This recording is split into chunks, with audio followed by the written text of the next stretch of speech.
اللہ الرحمن الرحیم رب اشرح لی صدری ویسر لی امری واحلل عقدۃ من لسانی یفقہوا قولی ربی زدنی علما ربی زدنی علما ربی زدنی علما۔ ایک حدیث میں ہے کہ حضور صلی اللہ علیہ وسلم کا ارشاد ہے کہ اللہ جل شانہ نے میری امت پر سب چیزوں میں سے پہلے نماز فرض کی اور قیامت میں سب سے پہلے نماز ہی کا حساب ہوگا۔ نماز کے بارے میں اللہ سے ڈرو، نماز کے بارے میں اللہ سے ڈرو۔ آدمی کے اور شرک کے درمیان نماز ہی حائل ہے۔ اسلام کی علامت نماز ہے۔ جو شخص دل کو فارغ کر کے اور اوقات اور مستحبات کی رعایت رکھتے ہوئے نماز پڑھے وہ مومن ہے۔ حق تعالی شانہ نے کوئی چیز ایمان اور نماز سے افضل فرض نہیں کی۔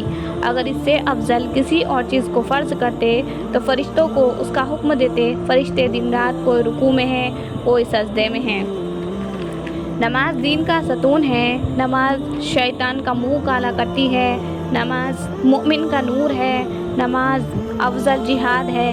جب آدمی نماز میں داخل ہوتا ہے تو حق تعالی شانہ اس کی طرف پوری توجہ فرماتے ہیں، اور جب وہ نماز سے ہٹ جاتا ہے تو وہ بھی توجہ ہٹا لیتے ہیں۔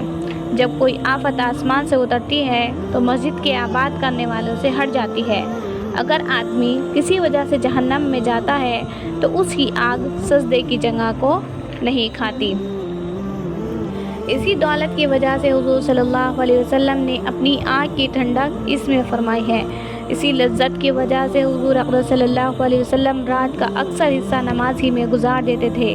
یہی وجہ ہے کہ نبی اکرم صلی اللہ علیہ وسلم نے وصال کے وقت خاص طور پر نماز کی وصیت فرمائی اور اس کے اہتمام کی تاکید فرمائی۔ احادیث میں ارشاد نبوی نقل کیا گیا ہے، اتقوا اللہ فی الصلاۃ، نماز کے بارے میں اللہ سے ڈرتے رہو۔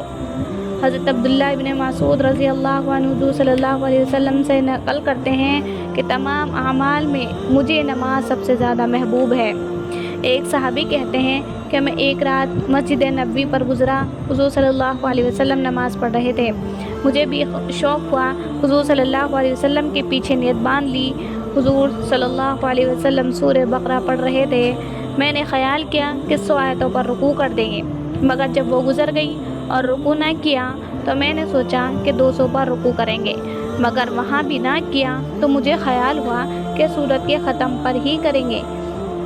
جب سورت ختم ہوئی تو حضور صلی اللہ علیہ وسلم نے کئی مرتبہ اللہم لک الحمد اللہم لک الحمد پڑھا اور سورہ آل عمران شروع کر دی۔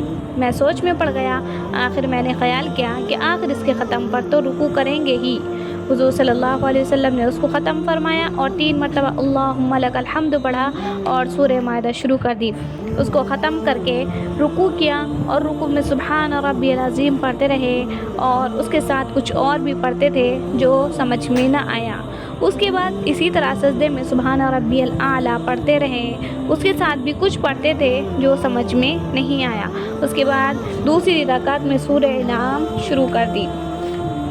میں حضور صلی اللہ علیہ وسلم کے ساتھ نماز پڑھنے کی ہمت نہ کر سکا اور مجبور ہو کر چلا آیا۔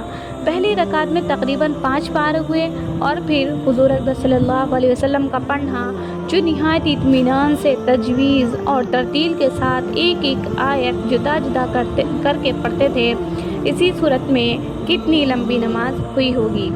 انہی وجوہ سے آپ کے پاؤں پر نماز پڑھتے پڑھتے ورم آ جاتا تھا، مگر جس چیز کی لذت دل میں اتر جاتی ہے اس میں مشقت اور تکلیف دشوار نہیں رہتی۔ حضور صلی اللہ علیہ وسلم نے نجد کی طرف ایک مرتبہ جہاد کے لیے لشکر بھیجا جو بہت ہی جلد واپس لوٹ آیا اور ساتھ ہی بہت سارا مال غنیمت لے کر آیا۔